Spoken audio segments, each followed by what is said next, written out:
मनोज त्यागी, सरस्वती शिशु मंदिर, inter college Keshav Puri, Muzaffarnagar. Vidya Bharati YouTube channel में आप सभी छात्रों का हार्दिक स्वागत। कक्षा अष्टम, विषय हिंदी, उप विषय गद्य, प्रकरण देव आत्मा हिमालय। देव आत्मा हिमालय किसी कवि या लेखक की रचना नहीं है। यह एक संकलित है। संकलित का अर्थ होता है एकत्र करना। तो विभिन्न बिंदुओं को इकट्ठा करके यह संकलित किया है। यह पर्यावरण विधा है।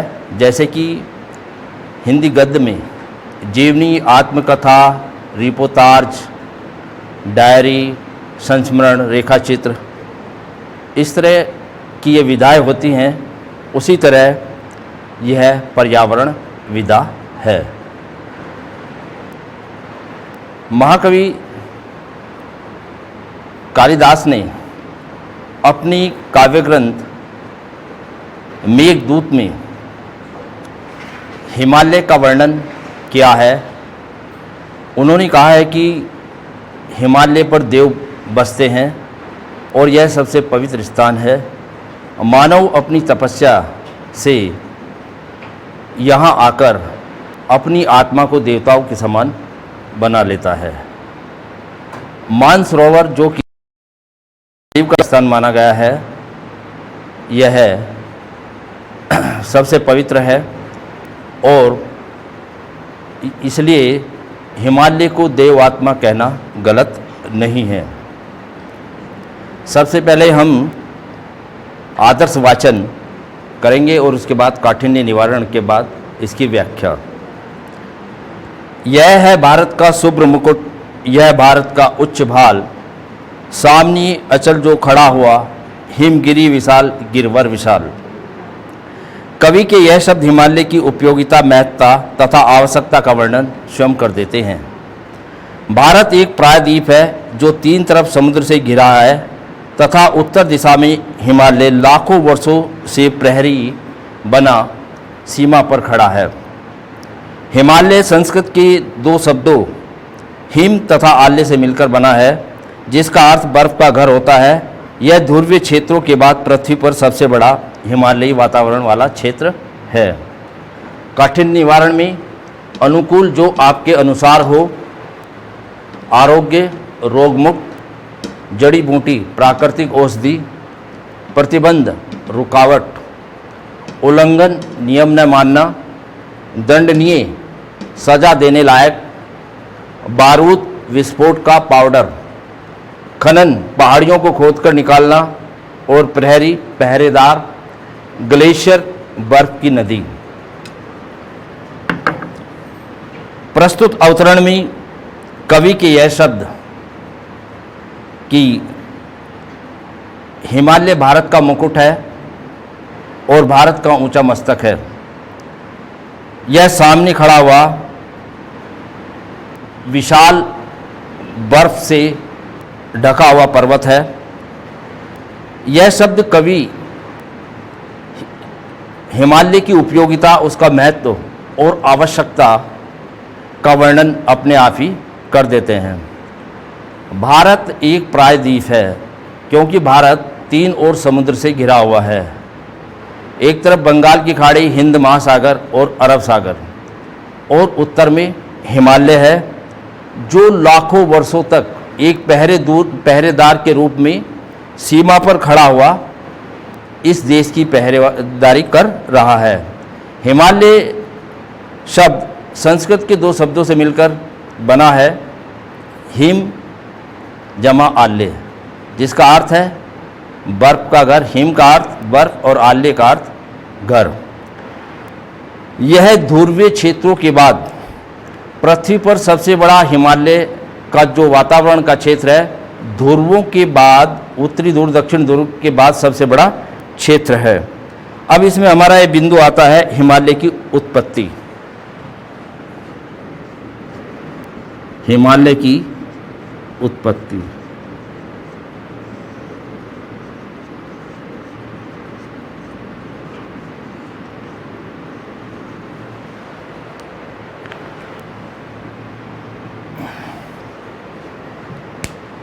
हिमालय की उत्पत्ति की व्याख्या कोबर के सिद्धांत के द्वारा की जाती है। पहले भारतीय प्लेट और इस पर स्थित भूखंड गोंडवाला लैंड नामक विशाल महाद्वीप का हिस्सा था और अफ्रीका से सटा हुआ था, जिसके विभाजन के बाद भारतीय प्लेट की गति के परिणाम स्वरूप भारतीय प्रायद्वीप पठार का भूखंड उत्तर की ओर बढ़ा।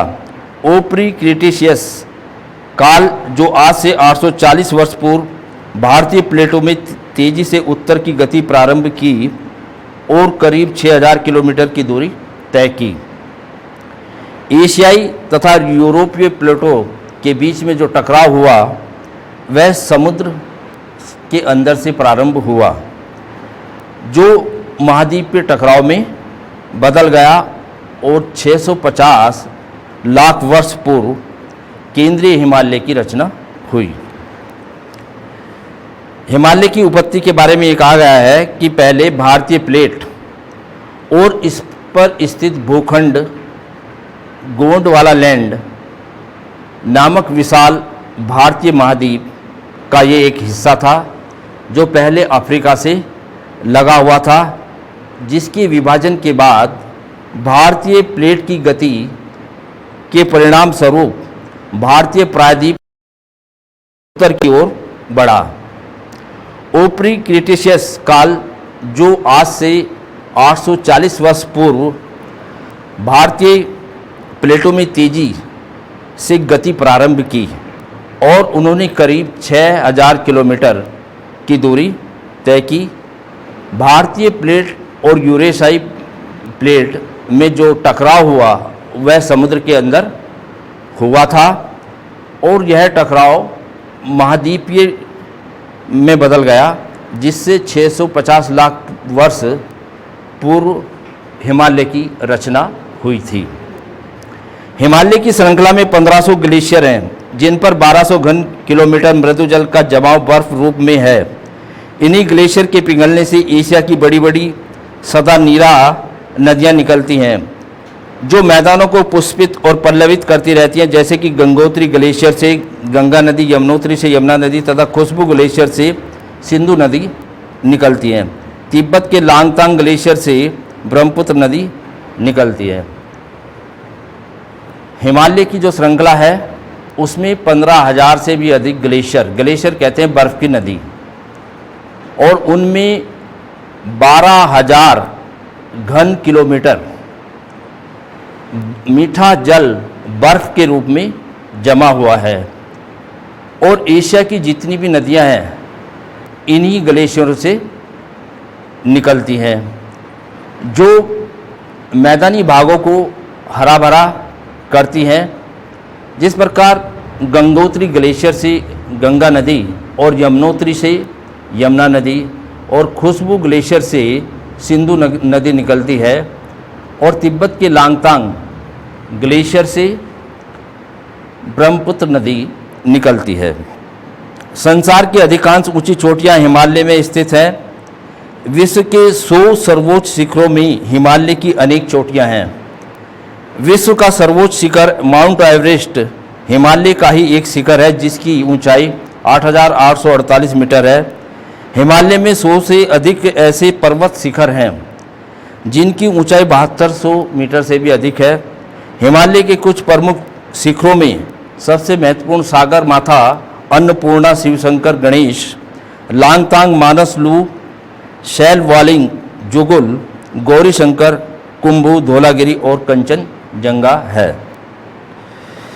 प्रस्तुत अवतरण में जो संसार की सबसे ऊंची ऊंची चोटियां हैं वह हिमालय में ही स्थित हैं, और संसार की सबसे ऊंची चोटियों में 100 से अधिक चोटियों में हिमालय में अधिक हैं। जो संसार का सबसे ऊंचा शिखर है माउंट एवरेस्ट, जिसकी ऊंचाई 8,848 मीटर है, और हिमालय में 100 से अधिक ऐसी पर्वतों की चोटियां हैं जिनकी ऊंचाई 100 मीटर से भी अधिक है। और हिमालय में के कुछ प्रमुख चोटियां जो सबसे महत्वपूर्ण हैं वह सागरमाथा, अन्नपूर्णा, शिव शंकर, गणेश, लांगतांग, मानसलू, शैल वॉलिंग, जुगुल, गौरीशंकर, कुंभू, धौलागिरी और कंचनजंगा है।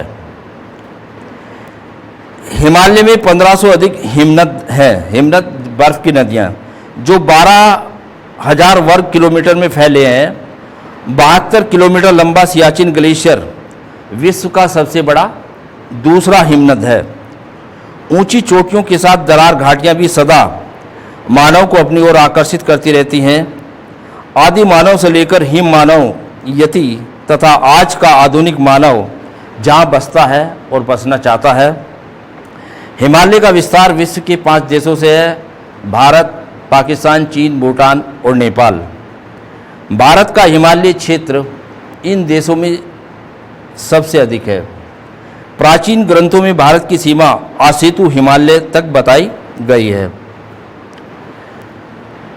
हिमालय में 1500 से अधिक बर्फ की नदियां हैं जो 12,000 वर्ग किलोमीटर में फैली हुई हैं और 72 किलोमीटर लंबा सियाचिन ग्लेशियर जो विश्व का सबसे बड़ा हिमनद है वह इसी हिमालय क्षेत्र में है।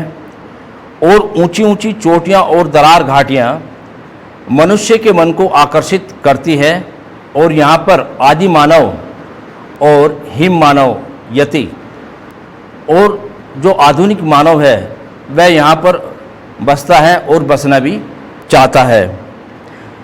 हिमालय का विस्तार विश्व के 5 देशों से है और ये 5 देश हैं: भारत, चीन, पाकिस्तान, नेपाल और भूटान। हिमालय का सबसे अधिक क्षेत्र भारत में है। प्राचीन जो ग्रंथ हैं उनमें भारत की सीमा को आसेतु हिमालय तक बताई गई है। आसेतु हिमालय का अर्थ होता है चक्रवर्ती क्षेत्र। चक्रवर्ती क्षेत्र तक बताई गई है। जैसे कि कहा भी गया है, उत्तरम यत् समुद्रस्य हिमाद्रस्य चैव दक्षिणम वर्ष तद भारतम नाम भारती यत संतति। उत्तरम यत् समुद्रस्य, समुद्र के उत्तर में, हिमाद्रस्य चैव दक्षिणम और हिमालय की दक्षिण में, वर्ष तद भारतम जो देश स्थित है वह भारत देश है। नाम भारती यत्र संतति जिसकी संतान भारतवासी हैं। समुद्र के उत्तर में और हिमालय के दक्षिण में जो देश स्थित है वह भारतवर्ष है और जिसकी संतानें भारतवासी हैं। हिमालय के क्षेत्र में भारत के 6 प्रदेश फैले हुए हैं, अर्थात भारत के 6 प्रदेश हिमालय की गोद में बसे हुए हैं। जम्मू कश्मीर, असम, सिक्किम, हिमाचल, उत्तराखंड, अरुणाचल प्रदेश पूर्वोत्तर के राज्य। पूर्वोत्तर भारत यानी कि जो पूर्वी भारत है उसमें भी अनेक धार्मिक स्थल हिमालय की तलहटी में है, जैसे कि कामाख्या देवी का मंदिर, परशुराम कुंड आदि अनेक प्रसिद्ध तीर्थ स्थान हैं। इन क्षेत्रों में अनेक इन देवालय तथा प्राकृतिक पर्यटन स्थल हैं जिनका दर्शन कराने और तीर्थ यात्रियों की सुख सुविधा का ध्यान रखने वाले लगभग 35 करोड़ लोगों की जीविका हिमालय से बंधी हुई है। जो देवालय है और पर्यटन स्थल हैं इनका दर्शन कराने और तीर्थ यात्रियों की सुविधाओं का ध्यान रखने के लिए लगभग 53 करोड़ लोगों की जीविका हिमालय से चलती है। अगला बिंदु हमारा पर्यटन।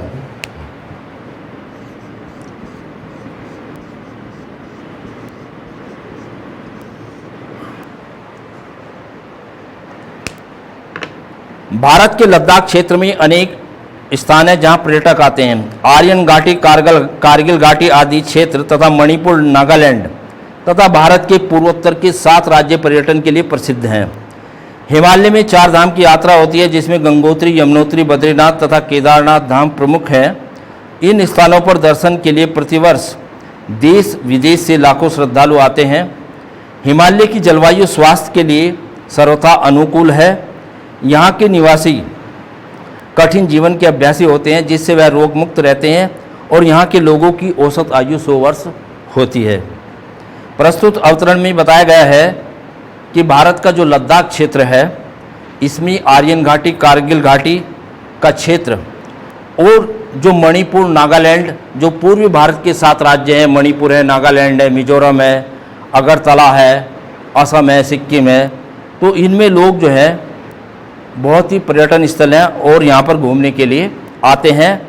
और हिमालय की जो 4 धाम की यात्राएं होती हैं, जिसमें गंगोत्री, यमुनोत्री, बद्रीनाथ और केदारनाथ, ये धाम यहाँ पर प्रमुख हैं।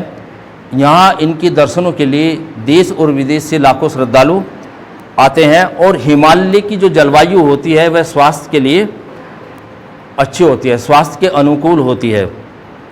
यहाँ के लोग, हिमालय क्षेत्र के लोग का जीवन जो कठिन होता है, जिसके वे उनको अभ्यास रहता है और वह निरोगी होते हैं, रोग मुक्त होते हैं। यहाँ के लोगों की औसत आयु 100 वर्ष तक होती है। यह भारत के पश्चिम से पूर्व और 2400 किलोमीटर क्षेत्र में फैला है। इसके पश्चिम भाग में नंगा पर्वत विराजमान है, जो सिंधु नदी के उत्तर क्षेत्र में विस्तृत है। यहाँ अन्य क्षेत्रों की अपेक्षा मौसम स्थिर रहता है और जो जीवन के अनुकूल है। भारत का जो पश्चिम से पूर्व तक का क्षेत्र है वह 2400 किलोमीटर तक के क्षेत्र में फैला हुआ है और इसके पश्चिम में जो नंगा पर्वत है वह सिंधु नदी के उत्तर क्षेत्र तक फैला हुआ है। यहाँ मौसम हमेशा स्थिर रहता है, एक जैसा रहता है, जो जीवन के अनुकूल है। हिंदू धर्म के प्रमुख क्षेत्र तथा श्रद्धा के केंद्र हरिद्वार, ऋषिकेश, बद्रीनाथ, केदारनाथ, कुल्लू, मनाली, अमरनाथ की गुफा, वैष्णो देवी, ज्वाला देवी, नैना देवी तथा पवित्र मानसरोवर आदि स्थानों को धार्मिकता तथा आध्यात्मिकता की दृष्टि से महत्वपूर्ण माना गया है। हिमालय के कारण भारत के शेष क्षेत्रों में मानसूनी वर्षा होती है। हिमालय की श्रेणियां मानसूनी हवाओं के मार्ग को अवरुद्ध कर हमारे देश में वर्षा कराती है। प्रातःकाल के मनोरम दृश्यों को देखना अत्यंत सुखद होता है।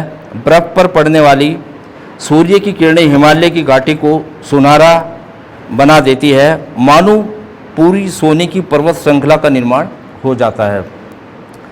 प्रस्तुत अवतरण में जो हिंदू धर्म के प्रमुख श्रद्धा के केंद्र हैं उनके बारे में बताया गया है।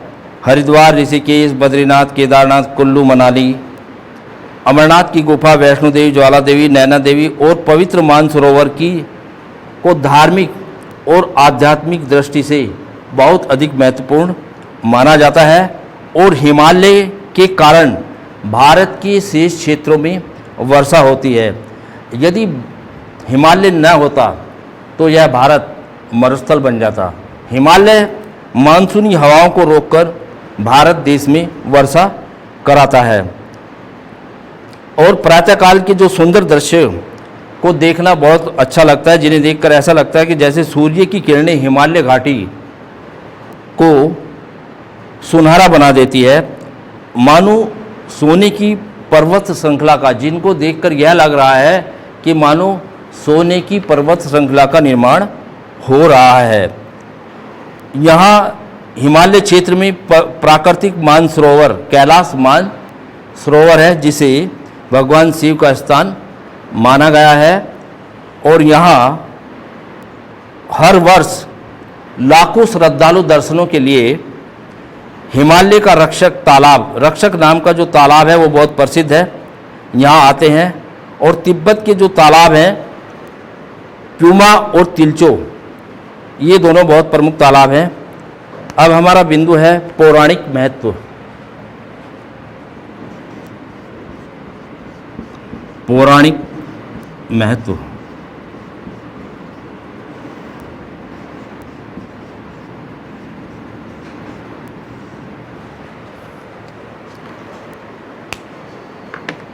हिमालय पौराणिक दृष्टि से पौराणिक काल से ही भारत को गौरवान्वित करता है। जैसे कि देवी पार्वती को हिमालय की पुत्री माना जाता है और महाभारत काल में भी अर्जुन ने हिमालय क्षेत्र में तपस्या करके दिव्यास्त्रों को प्राप्त किया था और श्री कृष्ण की पत्नी जामवंती का भी हिमालय से ही थी और उनके जो पुत्र थे प्रद्युम्न वह हिमालय क्षेत्र से ही संबंधित थे।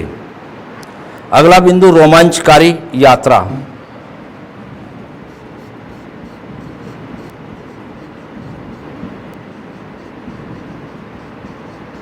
रोमांचकारी यात्रा।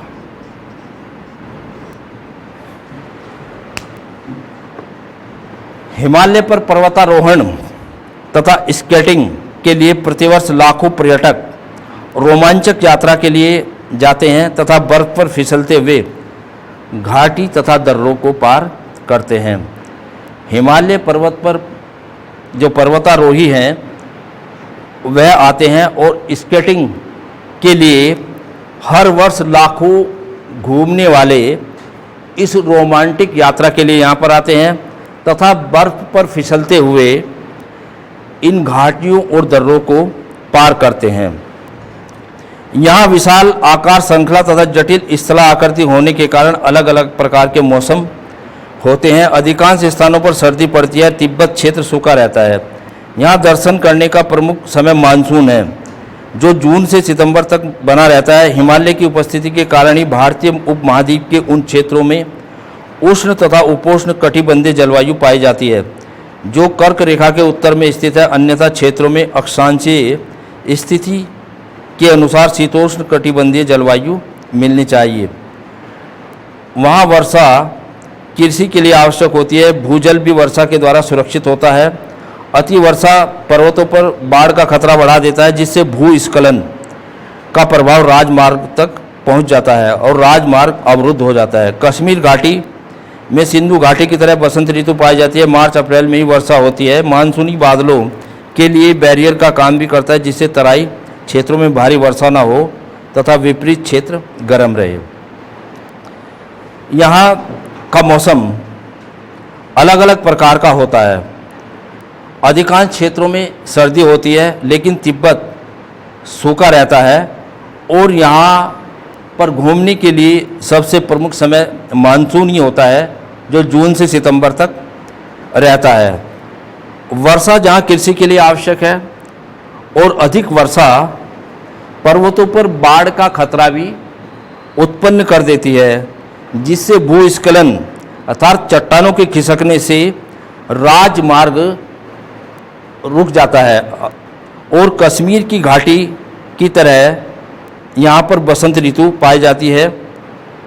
यहाँ मार्च अप्रैल में ही वर्षा हिमालय क्षेत्र में मार्च अप्रैल में ही वर्षा होती है जिससे तराई के क्षेत्रों में भारी वर्षा न हो और मौसम विपरीत क्षेत्र गर्म रहे।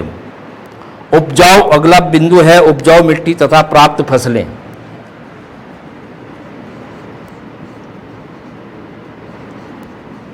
उपजाऊ मिट्टी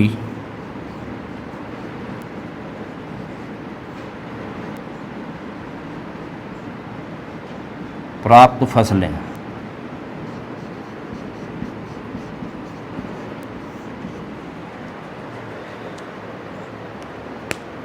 हिमालय से निकलने वाली नदियां अपने साथ उपजाऊ मिट्टी लाती हैं जिससे गंगा यमुना के मैदान का तथा दोआब क्षेत्र बनता है जहां विश्व की सबसे सघन जनसंख्या घनत्व मिलता है। अन्यथा हिमालय के अभाव में भारत मरुस्थल बन जाता। हिमालय से जो नदियां निकलती हैं वह अपने साथ उपजाऊ मिट्टी को बहाकर मैदानी क्षेत्रों में लाती है। जैसे कि गंगा यमुना का दोआब, जहां हम रहते हैं यह गंगा यमुना का दोआब है। जैसे कि मुजफ्फरनगर ही है, इसकी एक तरफ यमुना है और एक दूसरी तरफ गंगा है, तो इसके जो बीच का क्षेत्र है वह बहुत उपजाऊ होता है। और इस क्षेत्र में जो विश्व की जनसंख्या का घनत्व है वह सबसे अधिक पाया जाता है। अगर हिमालय नहीं होता तो यह देश मरुस्थल बन जाता। बर्फीली चोटियों को छोड़कर जैसे ही नीचे आते हैं तो देखते हैं कि यहाँ प्राकृतिक वनस्पतियाँ संपूर्ण हिमालय क्षेत्र को ढके हुए हैं। ऊंचे देवदार, चीड़, स्प्रूस के वृक्ष हैं। अकवा, रुद्राक्ष, भोजपत्र आदि वनस्पतियों से आच्छादित यह क्षेत्र नयनाभिराम दृश्य उत्पन्न करता है। इन वनस्पतियों में ऐसी दुर्लभ जड़ी बूटियां मिलती हैं जो विश्व में अत्यंत दुर्लभ हैं। संजीवनी बूटी के लिए वीर हनुमान यहीं आए थे और मृतप्राय लक्ष्मण को जीवन दान दिया था। चरक संहिता में भी बताया गया है कि हिमालय का प्रत्येक वन्य पादप जड़ी बूटी है। प्रस्तुत अवतरण में यह बताया गया है कि इस क्षेत्र में, इस हिमालय क्षेत्र में प्राकृतिक वनस्पतियां बहुत अधिक पाई जाती हैं, जैसे कि देवदार और चीड़ के वृक्ष हैं, रुद्राक्ष है, भोजपत्र है। यह वनस्पतियों से ढका हुआ, आच्छादित का अर्थ होता है ढका हुआ क्षेत्र, नयनाभिराम आँखों को सुंदर लगने वाला यह दृश्य उत्पन्न करता है। और संजीवनी बूटी के लिए हनुमान जी यहाँ आए थे और उन्होंने लक्ष्मण, संजीवनी बूटी को लेकर लक्ष्मण के प्राणों को बचाया था। और चरक संहिता है, उसमें हिमालय के वन्य क्षेत्रों की जड़ी बूटियों के बारे में बताया गया है। यहाँ अनादिकाल से ऋषियों ने अपना तपस्या क्षेत्र बना रखा है। सप्त ऋषियों का क्षेत्र भी यही है, इसी कारण इसे देवात्मा हिमालय भी कहते हैं। आदि और अनादिकाल से ऋषियों का यह तपस्या का क्षेत्र बना हुआ है और जो सप्त ऋषि हैं उनका क्षेत्र भी यही है।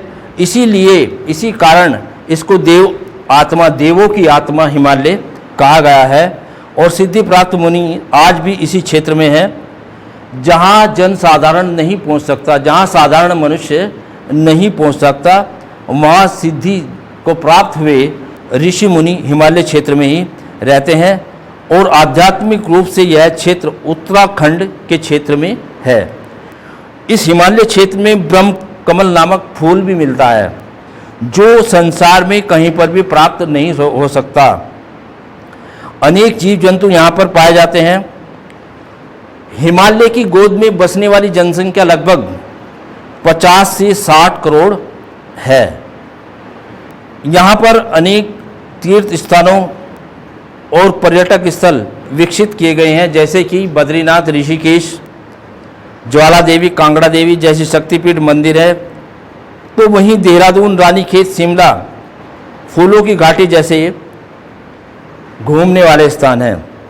तिब्बत का घोटुल तथा बौद्ध मंडप, संसार के ज्ञान का केंद्र भी हिमालय क्षेत्र में है। हिंदी के महापंडित राहुल सांस्कृत्यायन ने 50 वर्षों तक तिब्बत में रहकर वहाँ की भाषा का अध्ययन किया। बौद्ध ग्रंथों का उन्होंने हिंदी, अंग्रेजी तथा संस्कृत भाषाओं में अनुवाद करके उनको सुरक्षित व संरक्षित किया। सामरिक दृष्टि से हिमालय का महत्व तो कम नहीं है। यह उत्तर दिशा में भारत का एक प्राकृतिक पहरेदार है और रहेगा। उत्तर से होने वाले यह किसी भी आक्रमण को, किसी भी विदेशी आक्रमण को कमज़ोर करता है। अभी भी वर्तमान समय में कश्मीर तथा सियाचिन जो विवाद के क्षेत्र हैं, सियाचिन एक ऐसा क्षेत्र है जहां भारत चीन और पाकिस्तान से आने वाले रास्तों को रोकता है। चीन द्वारा बनाई गई मैकमोहन रेखा जो हिमालयों की चोटियों से बनाई गई सीमा रेखा है, जिसको अभी तक मान्यता नहीं मिली है, यह एक राजनीतिक विवाद है। हिमालय की ऊंचाई पर बसे होने के कारण नेपाल अपना बफर स्टेट की स्थिति बनाए हुए है। हिमालय में अनेक प्रकार के खनिज पाए जाते हैं, जैसे कि चूना पत्थर है, डोलोमाइट है, स्लेट है, चट्टानी, नमक सेंधा। और अंत में कहा जा सकता है कि हिमालय धरती के पर्यावरण की रक्षा करने वाला है, जो संतुलन को बनाए रखता है। और भारतीय उपमहाद्वीप के लिए तो यह ईश्वरीय वरदान है, यह एक ईश्वर का दिया हुआ वरदान है, जो उनके सामरिक, आर्थिक, राजनैतिक और दैनिक जीवन को हमेशा उन्नतिशील बनाते हुए प्रभावित करता है। आज हमें ये आवश्यकता है कि प्राकृतिक रूप से हिमालय के साथ छेड़छाड़ को बंद कर दिया जाए, प्रकृति की अंधी दौड़ इस क्षेत्र को न बनाया जाए। हिम नदों के प्राकृतिक बहाव को न रोके, बर्फ की नदियों का जो प्राकृतिक बहने की उनकी धारा है उसको रोका ना जाए, इसे प्लास्टिक अथवा प्रदूषण और कचरे से मुक्त किया जाए, प्राचीन संस्कृति को अपना कर इसे जागता हुआ देवता मानकर इसका संरक्षण करना चाहिए। अवैध कटानों और खनन को बंद करना चाहिए। पहाड़ियों पर वृक्षारोपण तथा वृक्षों का संरक्षण कर इसे एक नया रूप प्रदान करना चाहिए। भौतिक प्रगति के लिए इसके सीने में इसमें बारूद न भरें। होटल, सुरंग, सड़क और रेल मार्ग के नाम पर पहाड़ियों को न तोड़ा जाए और इसका उल्लंघन दंडनीय अपराध बनाया जाना चाहिए। अब निम्न कुछ प्रश्न हैं। भारत के कौन कौन से राज्य हिमालय की गोद में बसे हैं? जम्मू कश्मीर, हिमाचल, उत्तराखंड, अरुणाचल, असम और सिक्किम। हिमालय का विस्तार विश्व के किन किन देशों से है? भारत, चीन, पाकिस्तान, नेपाल, भूटान। विश्व की सबसे ऊंची पर्वत चोटी का नाम माउंट एवरेस्ट है। हिमालय की लगभग कितनी जनसंख्या यहाँ पर निवास करती है? 50 से 60 करोड़। अब यह यहीं पर खत्म होता है। धन्यवाद।